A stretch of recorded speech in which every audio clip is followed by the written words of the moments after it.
亲爱的朋友们，欢迎来到微光夜读。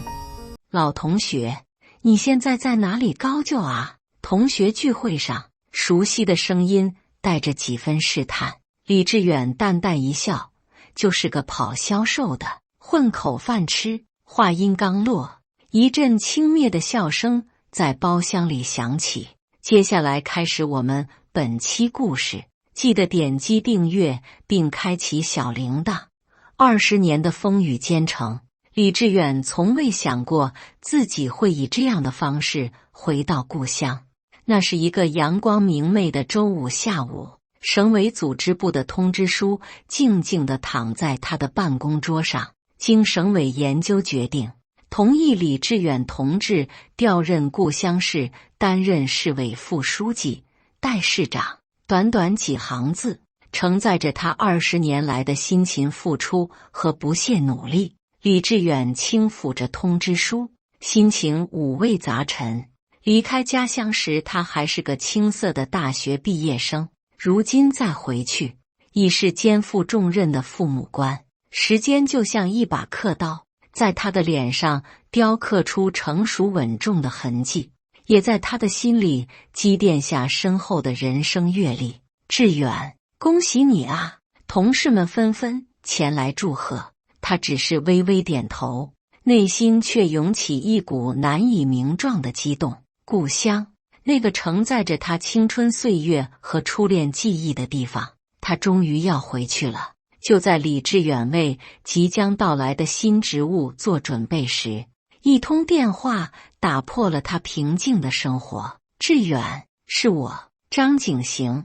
电话那头传来爽朗的笑声，李志远一愣，脑海中立刻浮现出高中同桌的身影。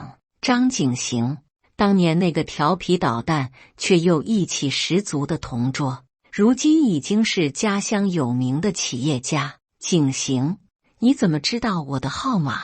李志远惊喜地问道。嗨，现在信息这么发达，找个人还不容易。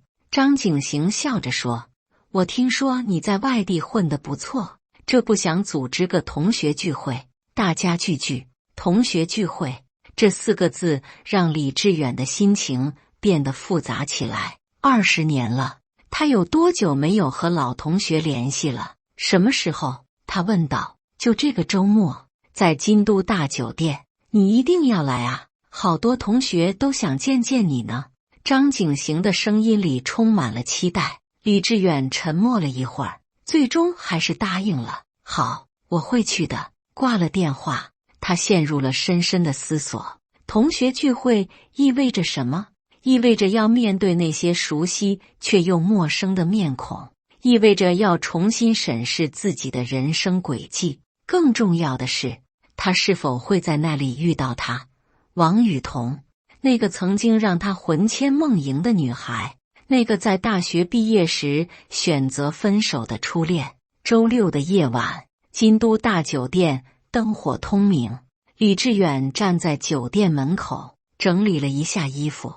他特意穿了一身朴素的休闲装，看起来就像一个普通的上班族。这是他深思熟虑后的决定。在正式就任之前，他不想让任何人知道自己即将担任市长的身份。他想看看20年后的同学们会如何对待一个普通人。推开包厢的门，熟悉的喧闹声扑面而来。志远，你终于来了。张景行第一个站起来迎接他。李志远环顾四周，10几个同学围坐在圆桌旁，有些面孔依然清晰，有些已经模糊不清。大家好，好久不见了。他礼貌地向众人打招呼。就在这时，他的目光定格在了靠窗的位置。王雨桐，20年的岁月在他身上留下了温柔的痕迹，依然美丽，却多了一份成熟女性的韵味。他正和一个中年男子坐在一起，男子西装革履，看起来颇有气势。雨桐，你看谁来了？张景行笑着说道。王雨桐抬起头，目光与李志远相遇。那一瞬间，时光仿佛倒流，他们又回到了那个青春飞扬的年代。志远，他轻声说道，声音里带着一丝不易察觉的颤抖。雨桐，你还好吗？李志远走过去，尽量让自己的声音听起来平静。挺好的，我在市里的重点中学当语文老师。他的回答很简短。坐在他旁边的男子伸出手，你好，我是陈成业，雨桐的爱人，市财政局局长。李志远和他握了握手，心中涌起一丝苦涩。原来他已经结婚了，而且嫁给了一个局长。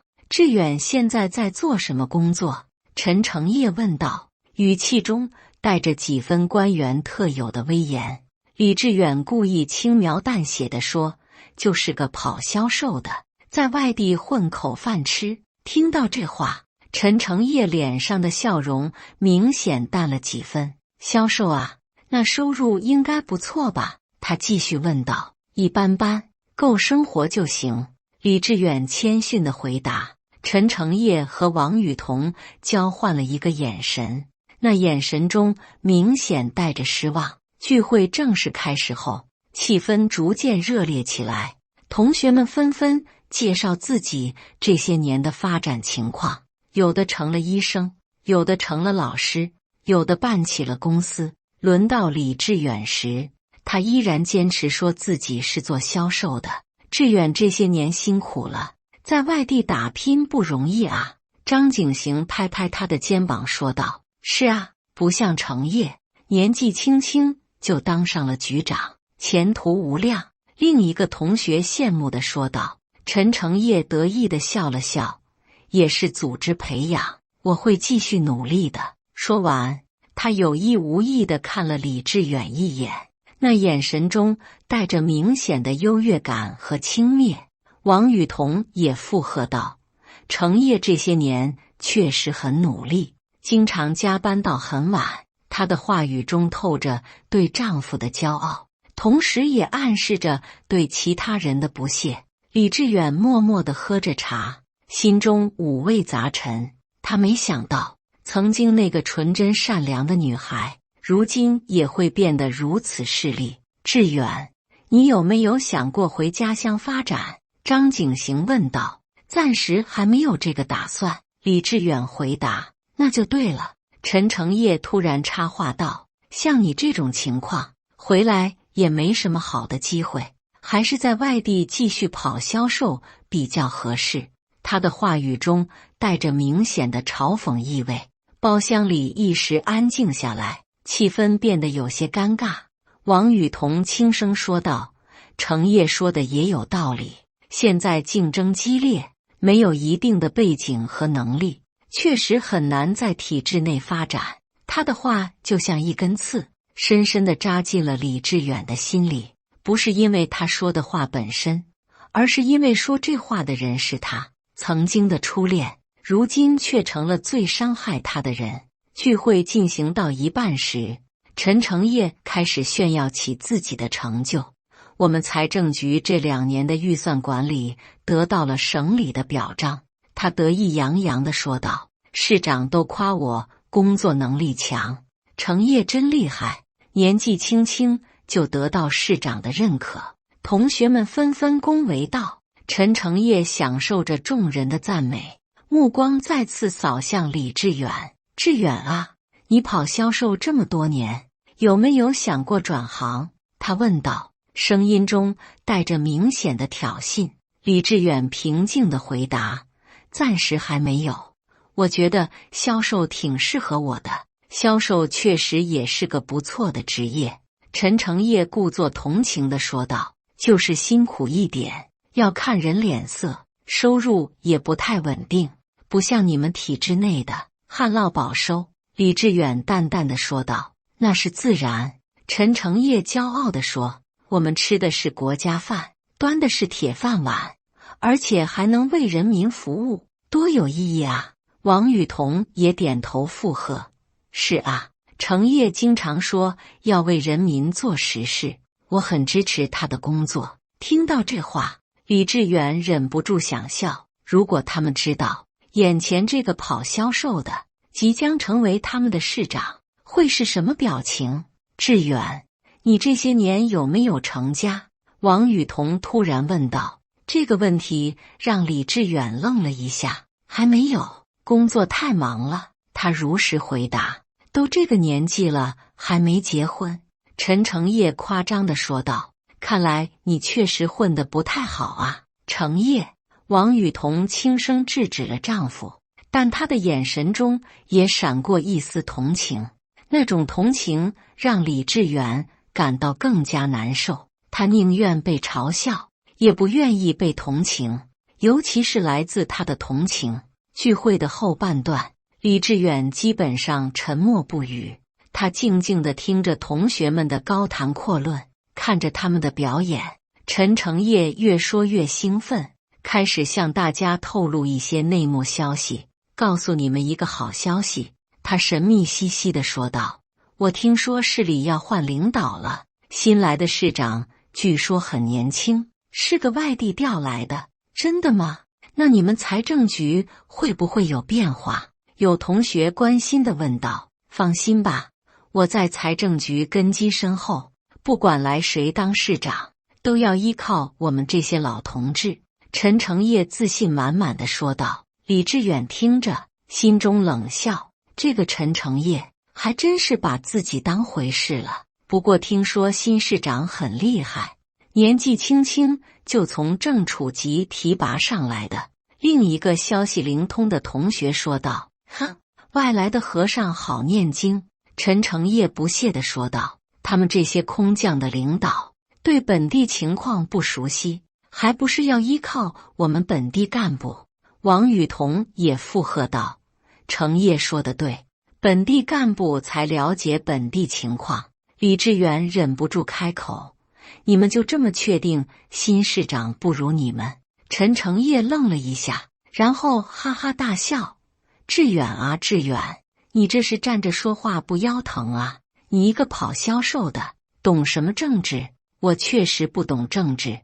李志远平静地说道。我只是觉得做人还是谦虚一点比较好。谦虚？陈成业的脸色沉了下来。志远，你这是在教育我吗？气氛一下子变得紧张起来。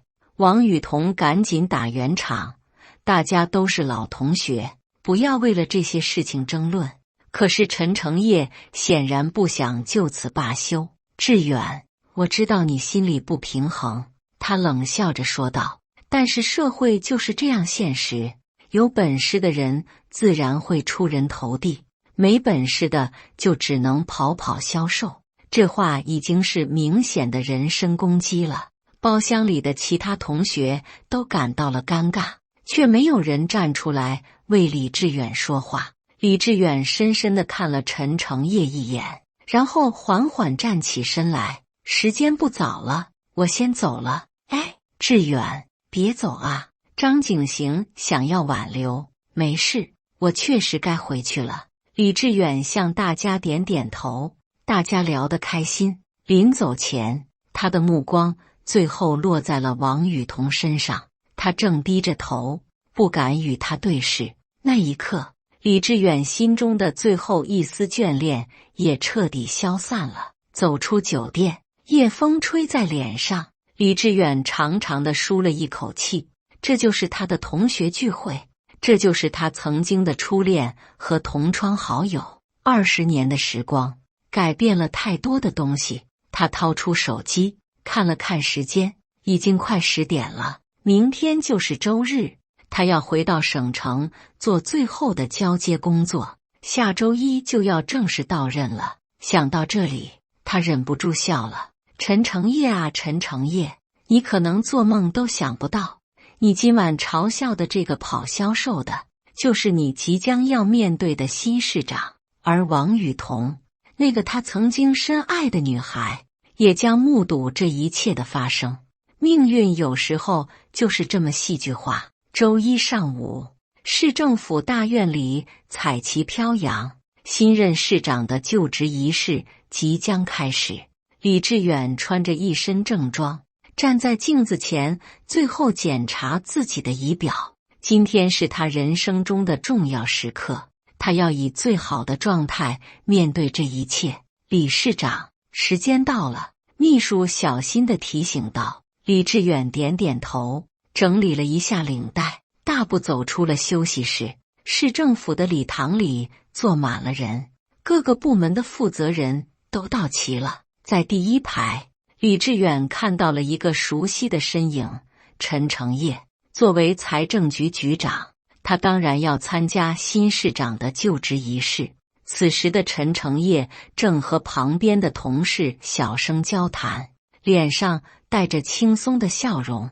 显然，他还不知道即将上台的新市长是谁。现在，让我们欢迎新任市长李志远同志讲话。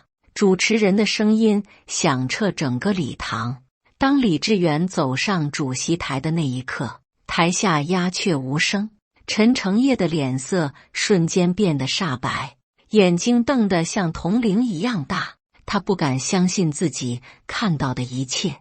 那个在周末聚会上被他嘲笑的跑销售的，居然就是新任市长。李志远站在主席台上，目光扫过台下的众人，最终停留在陈诚业身上。两人的目光相遇，陈诚业慌忙低下了头。各位同志们，大家好。李志远开始了他的就职演说，他的声音洪亮而坚定，充满了感染力。我很荣幸能够回到故乡，担任这个神圣而光荣的职务。台下响起了热烈的掌声。陈诚业机械地鼓着掌，额头上已经渗出了冷汗。他想起了周末聚会上自己说过的那些话，想起了自己的傲慢和轻蔑。现在想来，每一句话都像是在打自己的脸。就职仪式结束后，按照惯例要举行见面会，各部门负责人要逐一向新市长汇报工作。轮到财政局时，陈诚业颤抖着双腿走上前去。市长您好，我是财政局局长陈诚业。他的声音都有些发抖。李志远看着他，脸上挂着公事公办的笑容。陈局长，久仰大名。这句久仰大名让陈诚业更加慌乱。他不知道李志远是什么意思，是在讽刺他，还是真的在客套？市长，陈诚业想要解释什么，但不知道该从何说起。有什么工作汇报吗？李志远打断了他。有，财政局的工作情况。陈诚业慌忙开始汇报。整个汇报过程中，他都心不在焉，生怕李志远会突然提起周末聚会的事情。李志远却始终保持着专业的态度，认真听取汇报，偶尔提几个专业问题。这种平静反而让陈诚业更加不安。消息很快传开了，张景行是第一个得知真相的人。当他从朋友那里得知新任市长的名字时，整个人都惊呆了。李志远，不会是我们的老同学吧？他喃喃自语。第二天，他特意到市政府大院外面守候，终于确认了这个事实。天哪，志远居然成了市长！他兴奋得几乎跳了起来，同时他也为周末聚会上发生的事情感到深深的懊悔。尤其是陈诚业的表现，简直就是自取其辱。他立刻给其他参加聚会的同学打电话，告知了这个惊人的消息。电话一个接一个，整个同学圈都炸开了锅。什么？志远是新市长？不可能吧？他不是跑销售的吗？我的天，那陈诚业这下惨了。王雨桐是在学校里得知这个消息的。当同事告诉他新任市长叫李志远时，他的心跳瞬间加速。李志远？是那个李志远吗？他不敢相信地问道。就是啊，听说是从外省调回来的，年纪轻轻的，很厉害呢。同事羡慕地说道。王雨桐的腿一软，差点站不稳。她想起了周末聚会上的一幕幕，想起了自己和丈夫对她的态度。那种高高在上的优越感，那种不屑一顾的轻蔑，现在想来是多么的可笑。他急忙给陈诚业打电话：“诚业，你听说了吗？新市长是……”我知道。电话那头传来陈诚业疲惫的声音：“就是志远，怎么办？我们周末那样对他。”王雨桐的声音里带着恐慌：“还能怎么办？”陈诚业苦笑道：“我现在只能祈祷他不要记仇。”夫妻俩都陷入了深深的懊悔和不安中。接下来的几天里，李志远忙于熟悉工作，他没有主动联系任何一个老同学，也没有对陈诚业采取任何特殊行动。这种平静反而让陈诚业更加紧张，他每天都心惊胆战，生怕哪一天就被调离岗位。终于，在一次工作会议后，陈诚业鼓起勇气找到了李志远的办公室。“市长，我能和您谈几分钟吗？”他小心翼翼地问道。李志远抬起头看着他：“陈局长，请坐。”陈诚业坐下后，双手不知道该放在哪里。“市长，我想为周末聚会上的事情向您道歉。”他终于开口了。李志远放下手中的文件，静静地看着他：“道歉？为什么要道歉？”我当时不知道您的身份。说话有些不合适。陈诚业结结巴巴地说道。李志远淡淡地笑了：“陈局长，你说话很合适啊，你只是实话实说而已。”“市长，陈局长。”李志远打断了他：“私人感情归私人感情，工作归工作，只要你把财政工作做好，我们就没有任何问题。”听到这话，陈诚业稍微松了一口气：“谢谢市长的宽容，我一定会努力工作的。”李志远点点头：“那就好。对了，财政局的账目情况怎么样？我想找时间看看。”这句话让陈诚业的心又提了起来。账目，那可是他最心虚的地方。账目情况总体还好，就是有些项目资金使用上可能需要调整。他支支吾吾地回答。李志远的目光变得犀利起来：“什么样的调整？”陈诚业感到一阵头晕，他知道自己可能暴露了。事实上，李志远早就收到了关于陈诚业的举报材料。作为新任市长，他需要了解各个部门的情况，包括一些不太干净的情况。纪委的同志已经向他汇报过，陈诚业涉嫌挪用公款和受贿，只是证据还在收集中，暂时还不能立案。看着眼前这个曾经在聚会上趾高气扬的男人，李志远心中五味杂陈。如果陈诚业是个清白的干部，那么无论个人恩怨如何，他都会公正对待。可是现在看来，这个人不仅品格有问题，工作上也有问题。陈局长，我建议你好好整理一下财政局的账目。李志远严肃地说道：“如果有什么问题，最好主动说明。”陈诚业的脸色变得更加苍白，他明白李志远这是在给他最后一次机会。我会认真检查的。”他颤抖着声音说道。走出市长办公室后，陈诚业的双腿几乎无法支撑他的身体。他知道自己的末日可能即将到来。果不其然，1个月后，陈诚业被纪委带走了，罪名是挪用公款和受贿，涉案金额高达数百万元。消息传出后，整个市里都震动了。王雨桐得知消息后，整个人都崩溃了。她没想到自己的丈夫居然是个贪官，那些她以为的工作努力，原来都是在贪污腐败。那些他引以为豪的优越生活，原来都是建立在违法犯罪的基础上。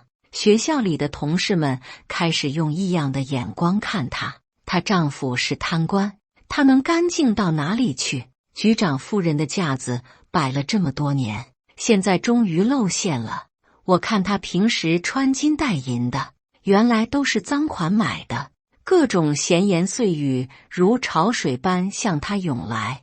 王雨桐感觉自己快要被这些议论淹没了，他开始变得沉默寡言，不再参加学校的任何活动，每天上班都如履薄冰，生怕同事们的指指点点。最让王雨桐痛苦的不是物质生活的落差，而是精神上的煎熬。她想起了周末聚会上的情形，想起了自己和丈夫对李志远的态度。那时的她是多么骄傲，多么不可一世。现在想来，一切都像是一个巨大的讽刺。李志远没有对她做任何事，甚至没有主动联系过她。可是命运却给了她最沉重的打击。她开始怀疑人生，怀疑自己的价值观。以前她认为重要的东西，地位、金钱、面子，现在看来都是虚幻的。而那些他曾经看不起的品质，善良、真诚、低调，反而是最珍贵的。他想到了李志远，想到了他20年来的默默奋斗，没有炫耀，没有张扬，只是踏踏实实的做事。最终，他用实力证明了自己的价值。而他呢？他又证明了什么？就在王雨桐最痛苦的时候，学校里发生了一件让他更加难堪的事情。几个年轻老师在办公室里公开讨论他的事情。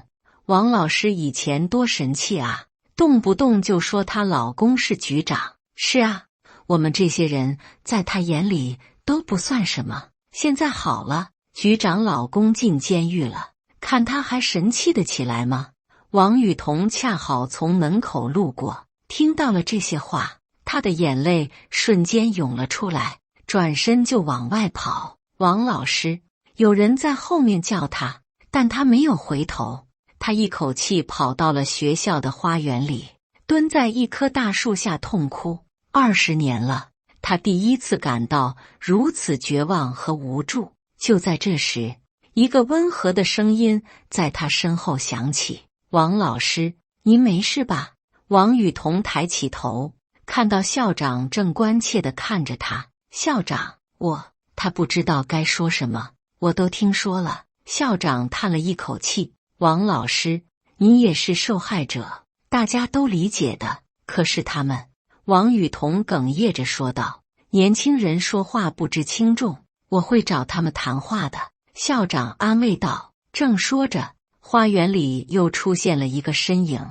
王雨桐抬眼一看，竟然是李志远。李志远穿着一身朴素的便装，看起来和普通人没什么区别。李市长，校长连忙站起来迎接。李志远摆摆手，校长客气了，我只是路过，听说这里有点情况。他的目光落在王雨桐身上，眼中没有嘲讽，只有同情。雨桐，你还好吗？他轻声问道。听到这个熟悉的称呼，王雨桐的眼泪又涌了出来。志远，他想要道歉，却不知道该从何说起。我知道你想说什么。李志远打断了他，可是这些都不重要了。校长识趣地走到一边，给他们留下了私人谈话的空间。志远，对不起。王雨桐终于说出了这3个字。你有什么好对不起的？李志远坐在他旁边的石凳上。你只是选择了你认为对的生活方式，可是我们在聚会上那样对你，那又怎样？你们说的也没错，我当时确实只是个普通人。李志远淡然地说道。但是你是市长，现在是，当时不是。李志远的语气很平静。雨桐，人生就是这样，没有什么是永恒不变的。王雨桐被他的话深深震撼了。这就是李志远，即使在成功之后，依然保持着那份淡定和从容。志远，我现在该怎么办？他无助地问道。做你自己就好。李志远认真地说道。你是个好老师，学生们需要你。从那天开始，学校里对王雨桐的议论明显少了许多。有人说是校长下了禁口令，也有人说是市长打了招呼。不管怎样，王雨桐的工作环境确实改善了不少，他开始重新投入到教学工作中，用更多的精力去关注学生，没有了以前的傲慢和偏见，他变得更加亲切和耐心。学生们也感受到了他的变化，对他的评价越来越好。1个月后，校长找到了王雨桐。王老师，有个好消息要告诉您。校长笑着说道。什么好消息？王雨桐疑惑地问。市里决定提拔您为副校长，主管教学工作。王雨桐愣住了。副校长？是的，这是经过严格考核决定的。您的教学能力和工作表现都很出色，校长解释道。可是王雨桐心里清楚，这个提拔绝不会是巧合。虽然李志远没有明说，但他知道这一定和他有关。校长，他想要推辞。王老师，这是组织对您的信任，您要好好珍惜这个机会。校长的语气变得严肃。王雨桐明白了校长话里的意思，这不仅仅是一次提拔，更是一次重新开始的机会。李志远在用这种方式告诉他，过去的就让它过去，重要的是未来。就职副校长的那天，王雨桐特意去了一趟市政府，他想当面感谢李志远，也想为过去的事情郑重道歉。在市政府大楼下，他犹豫了很久，最终他还是走进了大厅。请问李市长在吗？我想见见他。他对接待员说道。你有预约吗？接待员礼貌地询问。没有，我是他的老同学。王雨桐有些紧张。接待员打了个电话，很快就得到了回复。市长说可以见您，请您到10楼，坐在电梯里。王雨桐的心砰砰直跳，他不知道该如何面对这个曾经的初恋，现在的市长。走进办公室，李志远正在批阅文件，看到他进来，他放下笔，站了起来。雨桐，恭喜你升任副校长。他微笑着说道。谢谢。王雨桐深深地鞠了一躬。谢谢你给我这个机会，这不是我给的机会，是你自己争取的。李志远认真地说道。你的能力配得上这个职位。王雨桐的眼睛湿润了。20年前，他们分手时，他曾经说他没有前途。20年后，他却用这种方式证明了什么叫格局，什么叫胸怀。志远，我欠你一个道歉。王雨桐的声音有些颤抖。为什么？李志远疑惑地问道。为20年前的分手，为周末聚会上的态度，为所有我伤害过你的话。李志远走到窗前，背对着他。雨桐，你知道吗？这20年来，我从来没有怨过你。为什么？因为我明白，每个人都有选择自己生活方式的权利。你选择安稳，我选择奋斗，这都没有对错。李志远转过身来，目光深邃。如果你当年没有选择和我分手，也许我就不会这么努力的去闯荡。从某种意义上说，是你成就了今天的我。这句话让王雨桐彻底崩溃了。他想象中的怨恨、报复、冷嘲热讽一样都没有出现，出现的只有理解、宽容和感恩。这就是他曾经错过的男人，这就是他曾经看不起的没前途的人。志远，他想说什么，却发现自己已经哽咽地说不出话来。雨桐，过去的就让它过去吧。李志远走到他面前，轻拍他的肩膀。我们都要向前看。我会的。王雨桐用力点头。我会好好工作，不辜负你的信任。不是我的信任，是人民的信任。李志远纠正道。你要记住，你现在是副校长，要对学生负责，对教育负责。王雨桐擦干眼泪，郑重地说道。我明白了，我一定不会让大家失望。1年后，在王雨桐的努力下，学校的教学质量有了明显提升。他用自己的经历教育学生，要踏实做人，认真做事，不要被虚荣和浮华蒙蔽了双眼。学生们都很喜欢这位副校长，觉得他既有能力又很亲切。同事们也改变了对他的看法，认为他是个有担当的好领导。在一次全市教育工作会议上，李志远表彰了几位优秀的教育工作者，王雨桐名列其中。王雨桐同志在担任副校长期间，工作积极主动，成绩显著，是我们教育系统的优秀代表。台下响起了热烈的掌声。王雨桐站起来鞠躬致谢，心中充满了感激。会后，他走到李志远面前：“志远，谢谢你。”他真诚地说道：“谢我什么？这都是你自己努力的结果。”李志远笑着回答：“谢谢你给了我重新开始的机会，也谢谢你教会了我什么是真正的成功。”李志远看着他，眼中闪过一丝欣慰。雨桐，真正的成功不是地位有多高，钱有多少，而是能够帮助别人，能够为社会做出贡献。这句话，王雨桐会记一辈子。感谢大家的观看，本期故事精彩吗？欢迎大家在下方评论区吐槽。如果你喜欢这类故事，记得点击订阅微光夜读，并分享给更多的人，这会对我帮助很大。再次感谢大家的观看。